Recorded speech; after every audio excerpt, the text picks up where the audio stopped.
to the business of the afternoon. I couldn't let this moment pass without paying tribute to a man of the tragic news of Joe Louis's death today.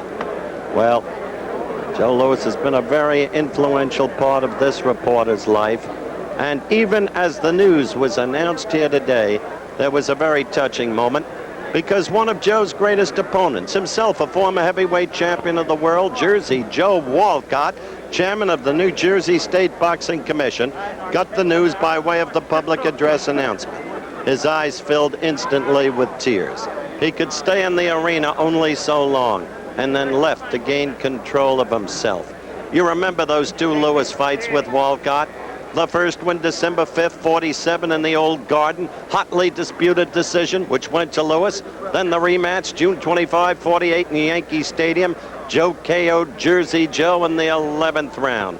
One's memory is flooded by the remembrances of Joe Louis, perhaps most overlooked, even more than his sociological implications stemming from the Schmeling knockout in the second fight in the first round, were his capacity for memorable one-liners that transcended sports.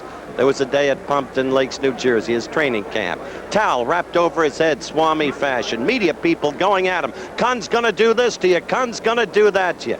And Joe bent his head back laconically and said, he can run, but he can't hide.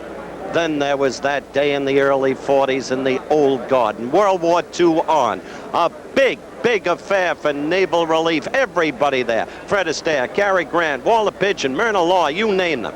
But Joe Louis stole that show too.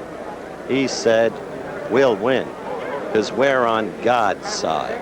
Joe Louis, together with Jackie Roosevelt Robinson and Muhammad Ali, in the American history books, not just the sports books. Our condolences to his family. We spoke to his widow, Martha, a short time ago. There'll not be another. Not in our lifetimes, that's for sure.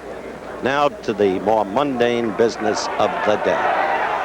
It'll be in this 19.5-foot ring. Hilmer Kenty defending against Sean O'Grady challenging.